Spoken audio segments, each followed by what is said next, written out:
Olá, estudantes, sejam todos bem-vindos à videoaula da unidade 2 do módulo 4 da disciplina Marketing Digital e Mídias Sociais.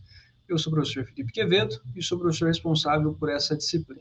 O módulo 4 tem como título Padrões de Consumo e Comportamento no Comércio Eletrônico e a unidade 2 tem como título Direitos Humanos e Educação Ambiental aplicadas ao marketing digital e às mídias sociais digitais.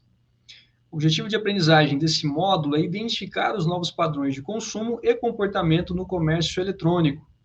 E o nosso texto base é o livro Princípios de Marketing, de Kotler e Armstrong, mais especificamente o capítulo 20, das páginas 560 a 576. E esse livro está disponível no ambiente virtual de aprendizagem de vocês. Então, vamos lá, né? Antes de tudo, é sempre interessante que a gente pense na questão de marketing e sociedade. Então, quais são os pontos, os assuntos, as variáveis, os conceitos relacionados a marketing e sociedade? As empresas responsáveis, elas descobrem o que os consumidores querem e respondem com ofertas ao mercado que criem valor para os compradores, né? Isso, pessoal, é o que a gente chama de orientação de marketing. Então, uma empresa que atua servindo ao consumidor, né? Esse deve ser a finalidade da empresa. Essa é uma das finalidades. Lógico, a empresa, né, ela tem como finalidade ter lucro, né? Mas ela tem que ser mais do que isso. Então, algumas utilizam práticas de marketing questionáveis, que servem aos seus próprios interesses. Empresas que têm como única finalidade atingir lucro, independente do bem-estar do seu consumidor, né, da satisfação do seu consumidor, do bem-estar dos seus colaboradores, da sociedade, do entorno onde ela está inserida. Então, empresas que têm a única e exclusiva finalidade de ganhar dinheiro, de ter lucro, né? Esse é um direcionamento. E nós temos o direcionamento da orientação para o marketing, que é aquele que busca agradar o seu consumidor. E mais que agradar o seu consumidor, né, de oferecer um produto que seja bom para ele, que venha atingir e responder às suas necessidades, às suas dores, os seus desejos, nós temos também questões, pessoal, de sociedade. O que é isso? É uma empresa que entende que ela está inserida, né, numa sociedade, em uma comunidade, e que ela também deve, pessoal, trazer um retorno para essa comunidade, né? Seja empregando as pessoas que moram ali perto, naquela grande região, né? Trazendo algum tipo de benefício de doações ou de apoio a projetos sociais, né? Repartindo esse lucro também com a sociedade de outras maneiras. Então, quando a gente fala sobre questões de marketing e sociedade, a gente está falando sobre questões de sustentabilidade, de ter um produto ou uma empresa que seja sustentável ao longo do tempo, né? E a gente vai conversar sobre isso ao longo dessa unidade, de uma empresa que esteja ciente que ela está inserida em uma comunidade, inserida em um meio, e que ela também tem esse desejo de ser uma força positiva nesse meio, e ainda ter lucro, né? É importante a gente lembrar disso. Quando a gente fala sobre marketing e sociedade, você vê que uma empresa que não está preocupada em ter lucro, né, em ser produtiva, em ser lucrativa, em crescer, em expandir. Não, longe disso. As empresas elas devem justamente ter esse objetivo. Faz parte do processo capitalista que a empresa ela tenha uma remuneração do capital investido. Isso é esperado. Mas é mais do que isso. É uma empresa que pensa no lucro, mas também pensa na comunidade e nos atores, né, relacionados ou associados a ela. Fornecedores, trabalhadores, né, os colaboradores, os consumidores, enfim. Então, a gente tem uma empresa que tem essa orientação não só para o marketing, mas uma orientação para a sociedade, de buscar entender como ela pode ser uma força positiva, gerar valor para a sociedade ou para a comunidade que ela está inserida. Então, diante disso, a gente tem o chamado marketing sustentável, né? O que é isso? O marketing sustentável ele requer ações responsáveis em termos sociais e ambientais que atendam às necessidades atuais dos consumidores e empresas e, ao mesmo tempo, preserve, né, ou intensifique a capacidade das gerações futuras em atender às necessidades delas. Então, o que é sustentabilidade? É eu conseguir utilizar os recursos atuais sem extingui-los. Ou seja, eu uso os recursos atuais, mas eu garanto que as próximas gerações também terão acesso a esses recursos, né? Então, quando a gente fala sobre algum tipo de exploração, de extração, que vai acabar com aquele insumo, né? Com aquela condição, isso não é sustentável, né? Eu preciso usar o recurso, mas eu preciso fazer com que ele ainda exista no futuro. Então, eu tenho que usar em uma taxa que ele consiga ainda voltar, né? Consiga se reproduzir, enfim, crescer, ou ainda eu preciso ter algum tipo de gestão desse recurso de maneira que ele não acabe. Essa é a grande questão. Eu tenho que usar agora, eu tenho que garantir que ele poderá ser utilizado no futuro. Quando a gente fala sobre sustentabilidade, a gente tem um tripé da sustentabilidade. Então, a gente está falando sobre o aspecto social, então, as pessoas, a questão da sociedade. A gente fala sobre o aspecto ambiental, né? Então, a sustentabilidade ambiental talvez seja aquela que a gente mais ouve falar ou mais associa a sustentabilidade, a pensar na preservação do meio ambiente para o futuro. Isso é um ponto, né? É um ponto desse tripé. Ele é bastante importante. Mas eu também tenho que pensar no social. E o terceiro ponto do tripé é a sustentabilidade econômica. Então, a empresa ela tem que conseguir se manter ao longo do tempo. Não adianta ela ter uma responsabilidade social, ambiental e não ter um sucesso econômico ou uma maneira de continuar sobrevivendo ao longo do tempo, né? Ela vai chegar à falência, então não adiantou também. Então, a sustentabilidade envolve esses três aspectos: social, ambiental e econômico, pensando nas necessidades atuais, mas também garantindo que as necessidades futuras serão atendidas também pelas próximas gerações, né? Isso é um marketing sustentável. Então, nós temos aqui uma matriz relacionando as necessidades dos consumidores e as necessidades das empresas. Então, nós temos a possibilidade, né, ou empresas que vão focar só no agora dos consumidores e no agora das empresas. Isso é uma orientação puramente de marketing. Então, eu penso no consumidor que é nesse momento, e eu vou atender isso nesse momento agora, porque também é o interesse da empresa. Então, eu só penso no curto prazo, orientação para o marketing. Eu posso pensar numa necessidade atual do consumidor e pensando isso no futuro da empresa. Isso vai me levar para uma orientação de planejamento estratégico. Então, eu penso no consumidor e o futuro da empresa, onde eu quero me posicionar diante disso no futuro. Eu também posso, pessoal, pensar nas necessidades atuais da empresa e o futuro do consumidor, que é uma orientação do marketing societal. Então, eu estou pensando no futuro do consumidor, nas necessidades futuras, e eu coloco isso como meu foco atual. Então, meu foco atual é conseguir ou garantir que o futuro do consumidor será atendido. Isso é chamado de marketing societal. Então, eu estou pensando justamente em garantir essas necessidades que virão. E nós temos o cenário onde tudo é voltado para o futuro. Então, as necessidades futuras dos consumidores e as necessidades futuras da empresa. Isso é a chamada de orientação do marketing sustentável. Então, eu estou casando, né? Tanto o meu agora, mas também o futuro da empresa e o futuro do consumidor, né? Então, percebam que aqui a gente tem claramente essa visão do tripé da sustentabilidade. É o futuro da empresa, então, uma empresa que perdura, que sobrevive, que prospera. Então, sustentabilidade econômica, mas eu também penso no futuro do consumidor, uma sustentabilidade social e ambiental também, porque eu também tenho que ter condições de conseguir atendê-lo e de ter recursos para produzir os produtos necessários para esse consumidor. Então, aqui nós temos uma matriz bastante interessante, a gente vai pensando justamente nisso, nas necessidades para agora e para o futuro, tanto do consumidor como minhas como empresa. Então, o marketing sustentável ele vai requerer sempre um sistema, né, que funcione em harmonia. Então, não adianta só a empresa, não adianta só o consumidor. Então, consumidores, empresas, legisladores, né, então o governo também tem um papel muito importante e outros que trabalhem em conjunto para assegurar as ações de marketing responsáveis em termos sociais e ambientais. Então, tem que ser algo global, né? Vamos pensar o seguinte, olha, o consumidor está muito preocupado com isso. Eu, empresa, não faço nada. Então, o consumidor não vai ter opções, né? Então, ou ele deixa de consumir, e isso pode ser inviável para alguns produtos, ou ele vai acabar consumindo um produto mesmo sabendo que ele não é o melhor possível do ponto de vista de sustentabilidade. Esse é um cenário. Então, é um cenário que não é positivo. Eu posso ter também uma empresa muito preocupada, mas o consumidor que não está muito preocupado com isso, que não está nem aí para isso.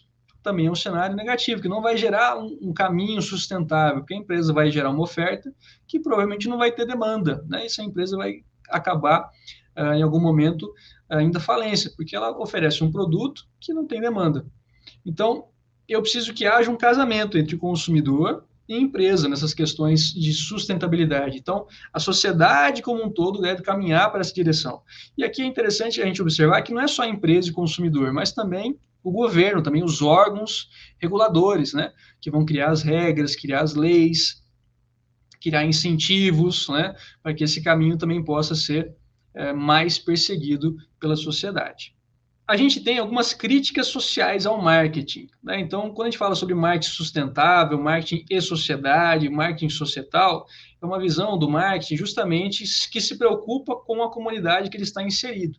Mas existem muitas críticas relacionadas ao marketing que ele não segue por esse caminho, né? De práticas, de ações, de estratégias que não estão preocupadas com isso. Então, aqui a gente vai falar sobre algumas críticas e tentar ir rapidamente refletir, né?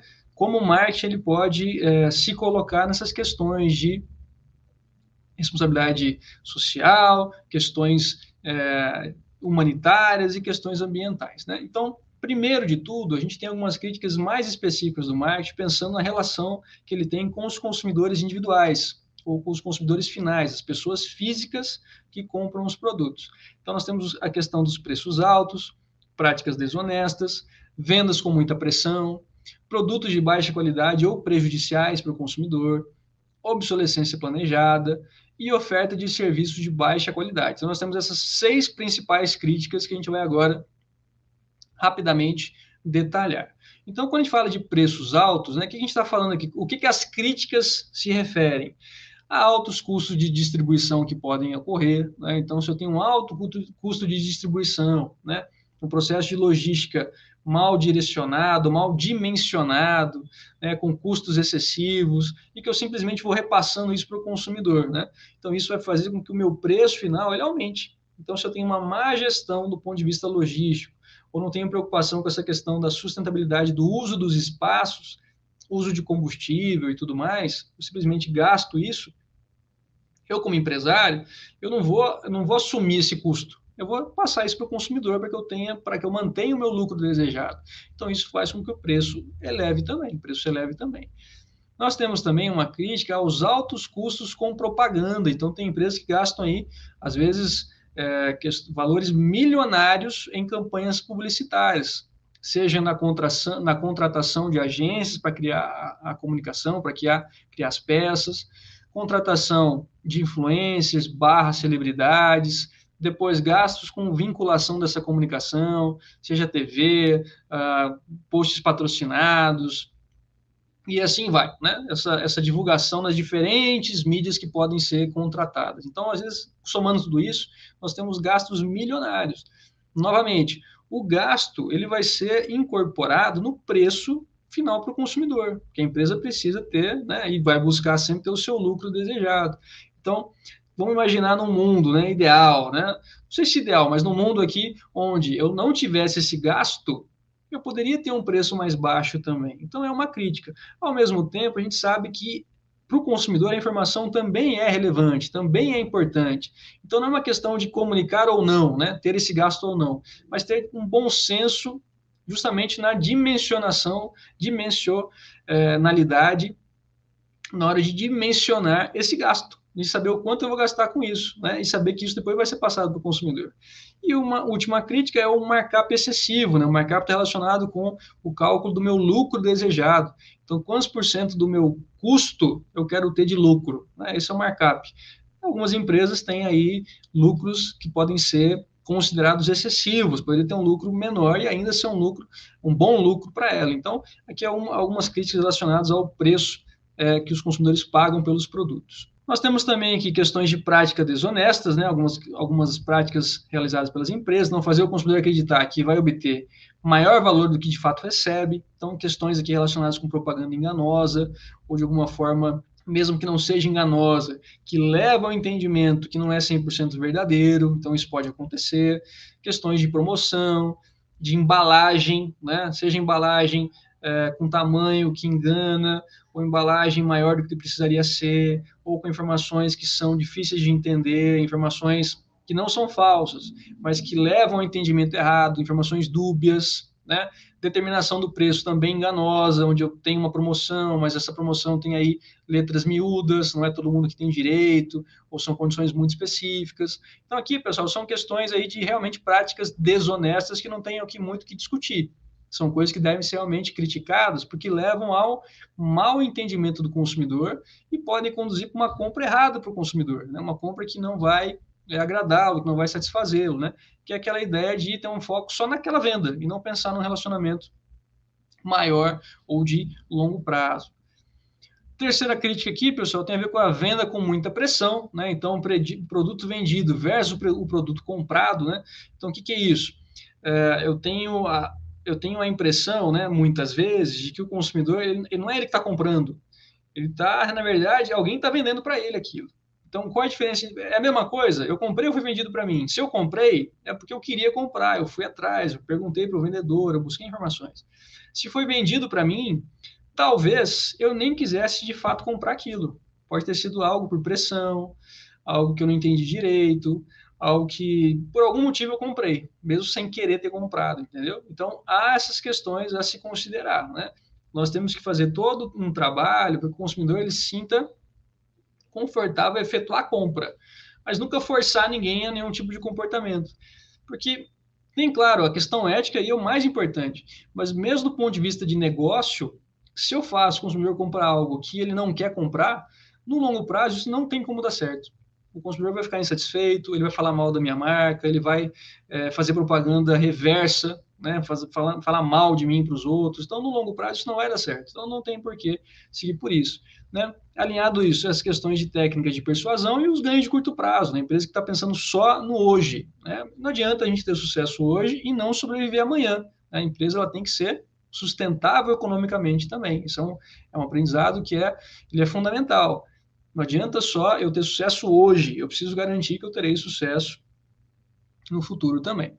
Outro ponto está relacionado aos produtos de baixa qualidade, prejudiciais ou perigosos, né? Então, aqui questões de produtos mal fabricados e ou serviços mal feitos, né? Então, eu tenho que comunicar um produto de boa qualidade, qualidade adequada para o consumidor, e, logicamente, eu tenho que entregar isso também. Então, eu tenho que ter condições aí de produção que garantam a qualidade do produto, né?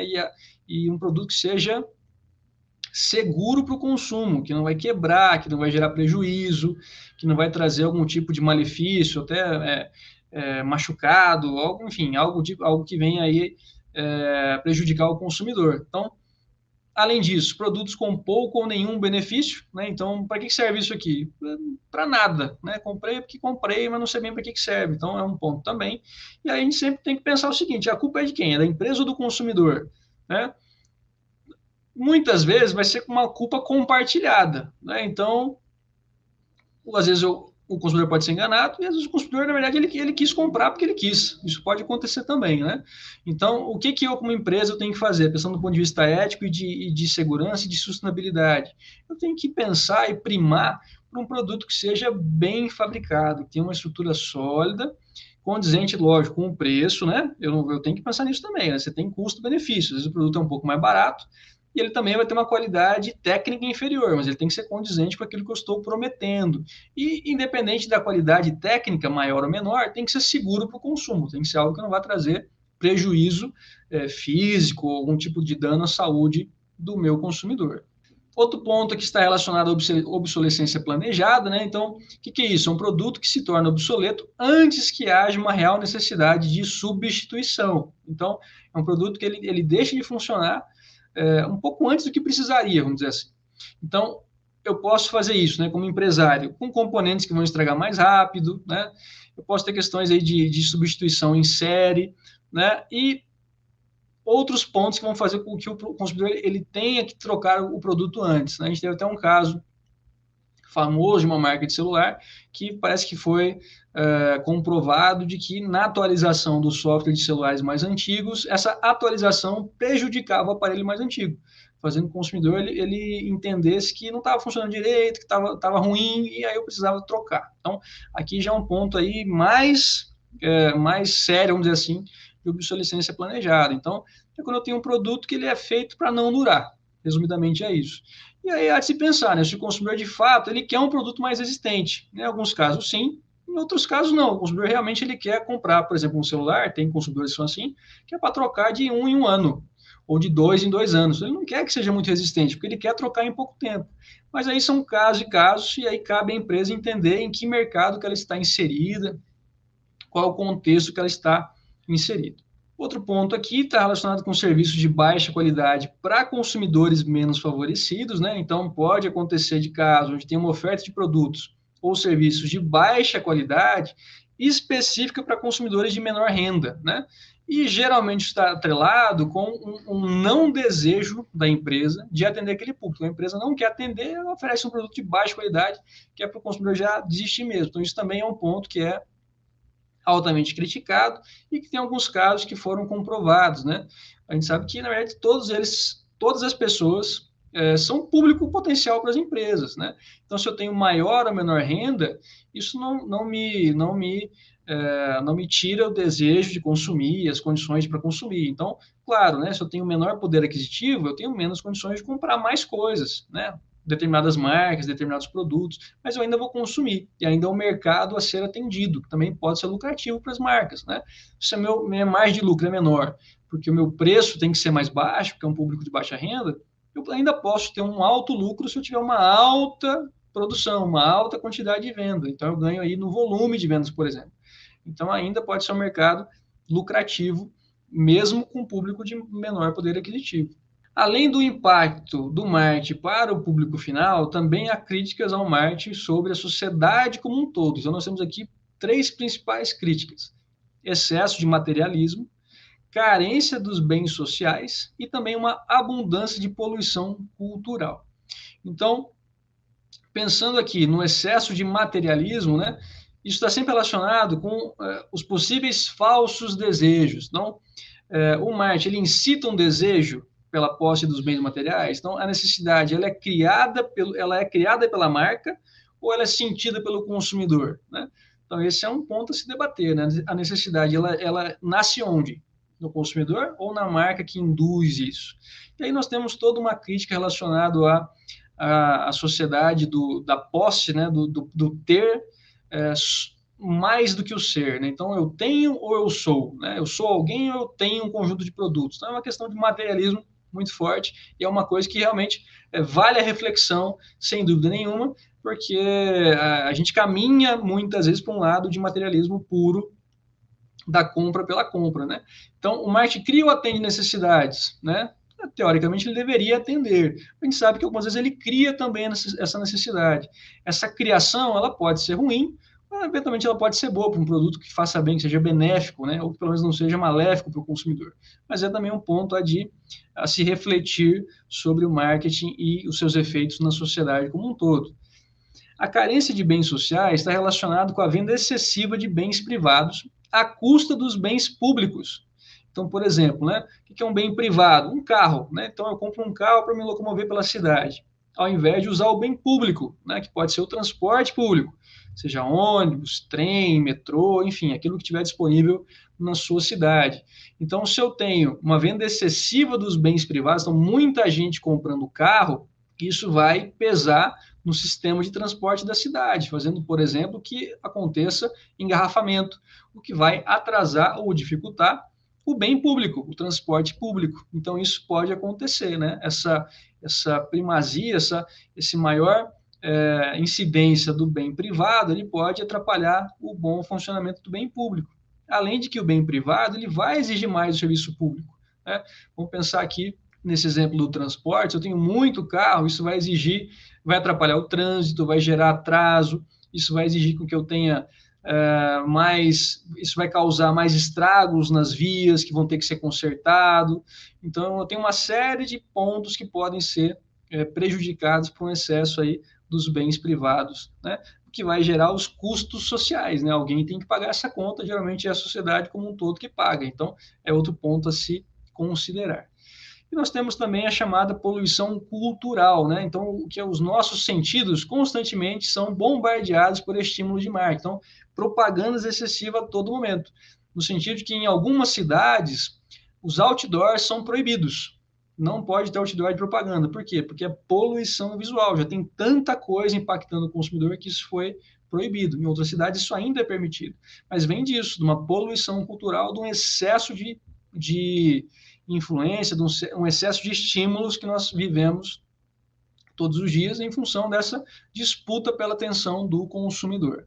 E, por fim, nós temos também o impacto do marketing sobre outras empresas, né? Já vimos o impacto sobre o consumidor final, sobre a sociedade como um todo, mas também há críticas relacionadas ao marketing com outras empresas. Nós temos 3 principais críticas relacionadas à aquisição dos concorrentes, né, que são feitas muitas vezes de maneira... grandes empresas que vêm e acabam com a concorrência ao comprar empresas menores. Então, eu faço uma aquisição para acabar com a concorrência, né? Percebam, né? O pequeno empresário vai vender a empresa dele, ele ainda vai ter um lucro diante disso, mas isso acaba com a competição que vai, no longo prazo, atrapalhar o consumidor. Temos também as práticas que criam barreiras à entrada ao mercado, que tem a mesma lógica por trás de inibir a competição. Então, aqui eu vou fazer o máximo possível para que novas empresas não entrem no meu mercado, né? Vou gerando barreiras para isso. E também as práticas competitivas desleais que podem ser feitas. Então, eu posso ter uma diminuição do meu preço. Se sou uma empresa mais antiga, maior, com uma estrutura maior, eu posso eventualmente até atuar no vermelho por um tempo, baixando meu preço lá embaixo, para acabar com a competição, e depois que eu tenho essa vitória, eu consigo subir meu preço novamente. Então, enfim, eu tenho algumas práticas desleais que eu posso fazer de maneira que eu atrapalhe a competição natural do mercado. Então, isso também há críticas a respeito dessas ações e também são críticas relevantes. Pensando aqui nas ações do consumidor, né, o marketing sustentável ele sempre vai requerer ações mais responsáveis por parte tanto das empresas como dos consumidores. Então, não adianta só o consumidor estar preocupado com isso, não adianta só a empresa estar preocupada com isso. É importante que, para que a gente avance verdadeiramente, ambas as partes, né, mais o governo, mais a sociedade como um todo, realmente tenha esse desejo, busque efetuar ações voltadas para isso. Então, nós temos 2 movimentos importantes nessa linha, né? A defesa do consumidor e o ambientalismo. Então, primeiro, a defesa do consumidor é um movimento organizado que congrega cidadãos e órgãos governamentais, os legisladores, com a finalidade de melhorar a relação de direitos e poderes entre comprador e vendedor.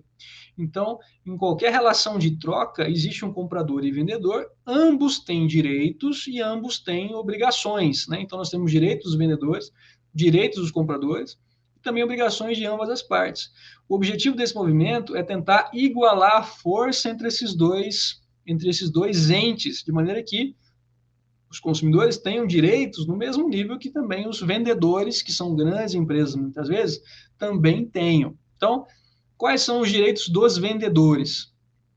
O vendedor pode lançar qualquer produto, cobrar qualquer preço para isso, né? Logicamente, né, qualquer preço que o consumidor pague, né? Então não adianta eu colocar um preço que seja muito mais alto que os concorrentes, que não faz sentido para o consumidor. Mas eu tenho liberdade de colocar o preço que eu quiser diante disso e saber que isso pode vender mais ou menos. Eu tenho direito de gastar qualquer quantia para promover o produto, né? Isso pode fazer com que eu gaste uma grande quantia que depois eu repasse para o consumidor. Usar qualquer mensagem e usar programas de incentivo. Então, promoções, fidelização, cupons, qualquer coisa. Então, eu tenho esses direitos quando eu exerço o papel de vendedor, né? Eu posso praticar essas ações para vender o meu produto, o que pode aí gerar maior ou menor lucro, dependendo daquilo que eu faço. O direito dos compradores, né, basicamente eu tenho o direito de não comprar um produto se eu não quero, né, então eu tenho o direito de não comprar. Eu tenho o direito ao produto ser seguro e que o produto funcione como esperado, né, ou melhor, como prometido. Esses são os direitos que a gente tem. E o movimento de defesa do consumidor, ele quer também acrescentar mais 3 direitos, pelo menos, que é o direito à informação. Então, o consumidor tem que ter informação necessária e suficiente para a tomada de decisão. direito a influenciar os produtos e práticas e direito à sustentabilidade, direito de saber que ele está consumindo hoje e que ele vai poder consumir no futuro, seus filhos e netos poderão consumir também aquele tipo de produto ou aquele recurso. Então, o movimento de defesa do consumidor, ele foca em aumentar os direitos, incluindo esses 3 pontos aqui. É interessante a gente pensar que o direito à informação e o direito a influenciar os produtos e práticas, de certa forma, o próprio movimento de internet e das mídias sociais já tem ajudado o consumidor nesse ponto, ao propagar a informação e ao dar voz ao consumidor. Mas essa é uma luta já antiga desse movimento de defesa do consumidor. E o ambientalismo, né, é o movimento organizado que congrega cidadãos, empresas e órgãos governamentais, novamente, agora com a finalidade de proteger e melhorar o ambiente em que as pessoas vivem hoje e viverão amanhã, né, que é o foco da sustentabilidade, hoje e amanhã. Então, o ambientalismo vai pensar no quê? No efeito do marketing sobre o meio ambiente e numa ideia de consumo responsável / consciente. Então, na propagação de um consumo que seja mais ligado nessas questões de responsabilidade e de sustentabilidade, que garanta que eu vou ter condições de consumir também no futuro. E aí disso a gente deriva essa matriz da sustentabilidade ambiental, né? Onde nós temos questões aqui internas e externas e o hoje e o amanhã. Então, do ponto de vista interno, hoje, né, atividades pensando no rótulo verde, é a prevenção da poluição, é uma coisa interna, hoje. Questão externa, hoje, a intendência de produto, que é o quê? Uma redução do impacto ambiental ao longo de todo o ciclo de vida do produto. Pensando no amanhã, né, ou no futuro, do ponto de vista interno, nós temos as novas tecnologias limpas, né, que é o desenvolvimento de novos conjuntos de habilidades e capacidades ambientais. E do ponto de vista externo, no futuro, é justamente a visão de sustentabilidade, a criação de um modelo estratégico voltado para a sustentabilidade futura. Então, aqui nós temos essa matriz combinando esses 2 grandes fatores. E aí nós temos também as chamadas ações públicas para regulação do marketing, né? Então, quando a gente fala sobre o marketing desleal, práticas desonestas, competição aí de certa forma injusta, a gente tem que entender que existem reguladores para ajustar esse processo e justamente aí criando leis, criando diretrizes para que as empresas possam trabalhar dentro da legalidade. Então, as preocupações dos cidadãos ao longo do tempo podem inspirar projetos de lei, fazendo que os legisladores eles criem essa demanda de maneira que a empresa seja obrigada a cumprir esse papel, a cumprir esse desígnio ao longo do tempo, né? E a gente percebe que existe uma legislação crescente sobre concorrência, sobre práticas de comércio justo, né?